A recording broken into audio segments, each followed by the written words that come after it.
আপনারা যারা কাঁঠাল পছন্দ করেন না তো অবশ্যই ভিডিওটি আপনার জন্য। আসসালামু আলাইকুম, হ্যালো এভরিওয়ান। আশা করি আপনারা সকলেই ভালো আছেন। আলহামদুলিল্লাহ, আমিও নতুন আরেকটি ভিডিও নিয়ে আপনাদের সামনে হাজির হয়ে গেলাম। তো আসলে এখন কিন্তু কাঁঠালের সময় অনেকে এঁচড় রান্না করে, এবং এই যে পাকার মুখে যে কাঁঠালটা থাকে এই কাঁঠালটা দিয়ে কিন্তু আমরা অনেক সুন্দরভাবে রান্না করে খেতে পারি। গোশেকেও হার মানাবে ইনশাল্লাহ। দেখুন, এটা কিন্তু সম্পূর্ণ আঠিটা পরিষ্কার করে ছুলে নিতে হবে, বাকি এটা ছুলা কিন্তু অনেক কষ্টের ব্যাপার, একা করা সম্ভব না, অনেক কষ্ট। দেখুন, এটা কিন্তু হালকা পাকার মুখে যে কাঁঠালটা এখন পাওয়া যাচ্ছে এখনের সময়, তো অবশ্যই কাঁঠালটা কিন্তু আমি সুন্দরভাবে এভাবে ছুলে নিয়েছি। দেখুন, আপনারা দেখলে বুঝতে পারবেন। দেখুন, মানে খুব সুন্দরভাবে এটা ছুলে নিয়েছি। আঠিতে কিন্তু কোনো আঠির যে একটা খোসা থাকে সে খোসাটা কিন্তু নেই। তারপরে দেখুন, এখানে আমি চুলাটা জ্বালিয়ে দিলাম, আর এখানে সব মশলা নিয়ে নিয়েছি। আর যারা কাঁঠাল খান না তো অবশ্যই এইভাবে একবার রান্না করে দেখবেন। অনেকে কিন্তু এটা রান্না করে আঠিতে যে খোসা থাকে খোসা রাখে, কিন্তু আমি বলবো যে খোসাটা অবশ্যই ছাড়িয়ে নেবেন।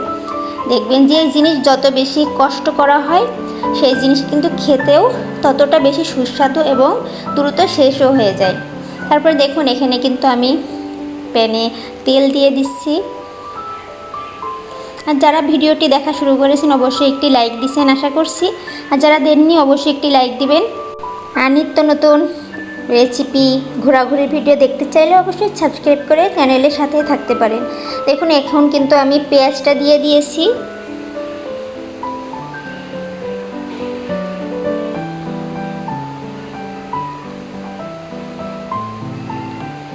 আপনি যদি চান আপনার বাসার সবাই আপনার প্রশংসা করুক, তো অবশ্যই এইভাবে আপনি একবার হলে তাদেরকে কাঁঠাল রান্না করে খাওয়াবেন।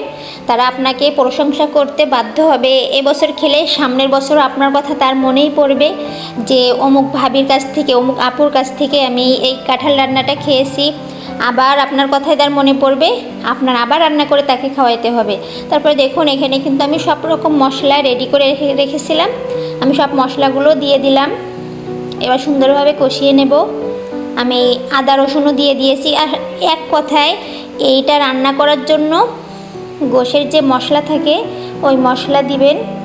আসলে রান্না করলে কিন্তু অনেক রকম কিছু রান্না করা যায়, এমন কিছু নেই যে রান্না করা যায় না। অনেক রকম কিছু একই খাবার দিয়ে, একই সবজি দিয়ে অনেক রকম খাবার রেসিপি কিন্তু তৈরি করা সম্ভব। যারা গৃহিণী আমরা আছি, আমরা কিন্তু এখন অনেকটাই বুঝে গেছি। আর এখানে আমি একটি সিক্রেট মশলা দিচ্ছি। আর এই মশলাটা হচ্ছে অনেক রকম, 2 রকম গোলমরিচ আছে, একটু জয়ফল জয়ত্রী আছে সামান্য, তারপর আর কি জিরে এলাচ দারচিনি, আর একটি তারা মশলার সামান্য আর কি আমি দিয়ে দিয়েছি। এগুলো আর কি গুঁড়ো করা। আপনার মন চাইলে এগুলো দেবেন, হাতের কাছে থাকলে দিবেন, না থাকলে না দিলেও চলবে। আর অবশ্যই এখানে কিন্তু গুঁড়ো ঝালই ব্যবহার করবেন। কাঁচা ঝাল দিলে আর কি বেশি ভালো দেখাবে না, খেতে স্বাদ হবে কিন্তু ভালো দেখাবে না। দেখুন, মাশাআল্লাহ অনেকটা কিন্তু কষানো হয়ে গিয়েছে।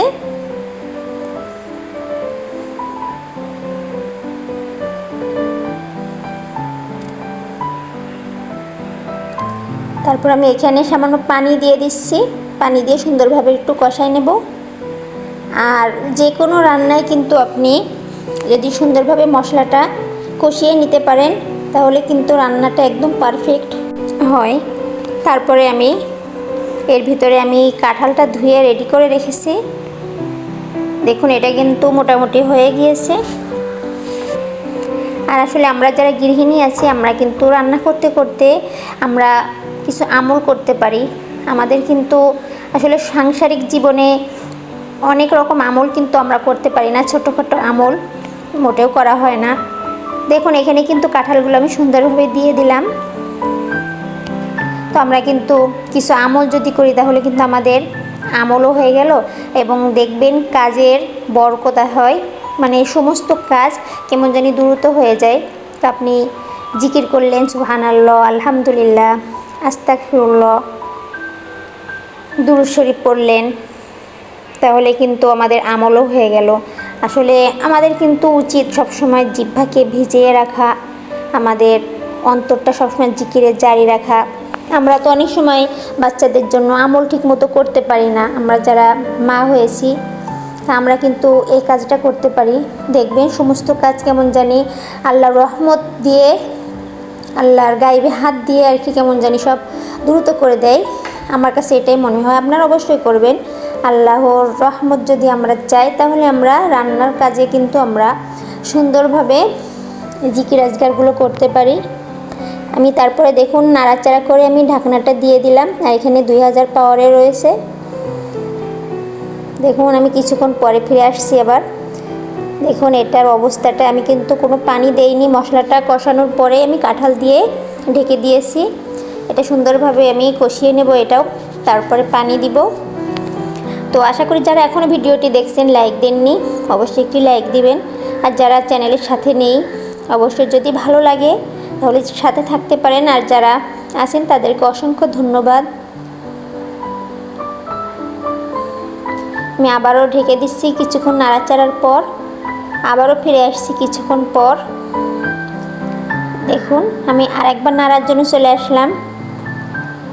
আমরা কিন্তু অনেকেই আছি পাকা কাঁঠাল খেতে পারি না, আবার পাকা কাঁঠালে কিন্তু অনেক গ্যাস হয়, মানে বেশি খাওয়া যায় না, সবার সহ্য হয় না অতিরিক্ত ভিটামিনের জন্য। তো আপনারা যারা পাকা কাঁঠাল খান না তো অবশ্যই এইভাবে একবার হলেও ট্রাই করে দেখবেন, রান্না করবেন, খুবই মজা হয়। ভাত দিয়েও খেতে পারবেন এবং শুধুও খেতে পারবেন। যেমন আমরা মাংস রান্না করলে কিন্তু শুধুও খেতে পারি এবং ভাত দিয়েও খেতে পারি, ঠিক সেই রকমই। তারপরে দেখুন এখানে আমি সুন্দরভাবে কষিয়ে নেওয়ার পর পানি দিয়ে দিচ্ছি। দেখুন আমি কিন্তু খুব বেশি পানি দেইনি।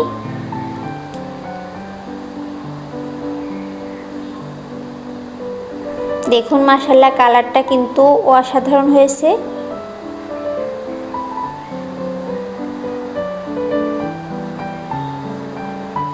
এখানে আমি ওই যে মশলাটা বানিয়ে রেখেছিলাম সেটা আমি অর্ধেক দিয়েছিলাম আগে, আর এখন অর্ধেক দিয়ে দিচ্ছি। তারপর আবারও আমি নেড়ে চেড়ে দিচ্ছি। দেখুন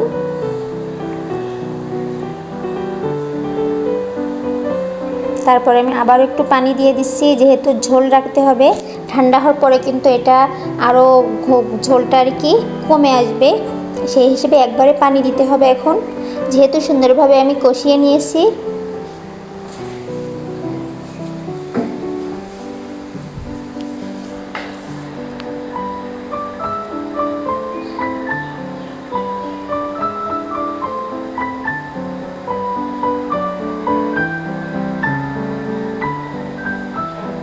দেখুন বোঝাই যাচ্ছে না যে এটা মাংস রান্না কি অন্য তরকারি রান্না, বোঝার কোনো উপায় নেই।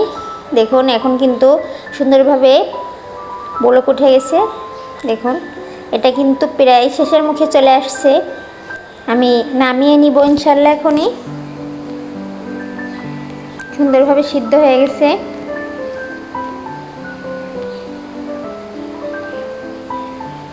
এক প্রকার এটার নাম আপনি এটাই দিতে পারেন যে কাঁঠাল দিয়ে গোশ রান্না, মানে গোশের থেকে কোনো অংশে কম স্বাদ হবে না, আপনারা রান্না করলেই বুঝতে পারবেন।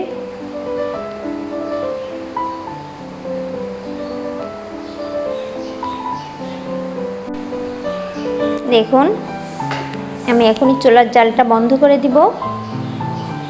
মাশাআল্লাহ রান্নাটা কমপ্লিট। দেখুন আমি বন্ধ করে দিয়েছি। চলুন এখন আমি আপনাদেরকে পরিবেশন করে দেখাই।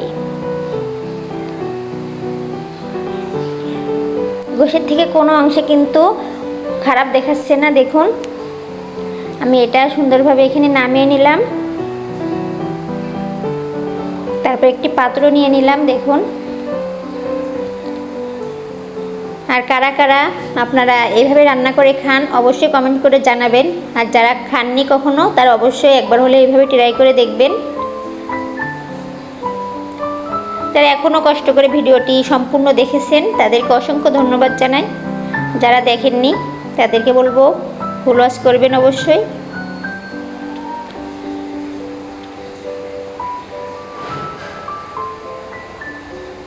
দেখুন কতটা সুন্দর দেখতে হয়েছে এবং লোভনীয় হয়েছে। মাশাআল্লাহ, সবাই মাশাআল্লাহ বলবেন।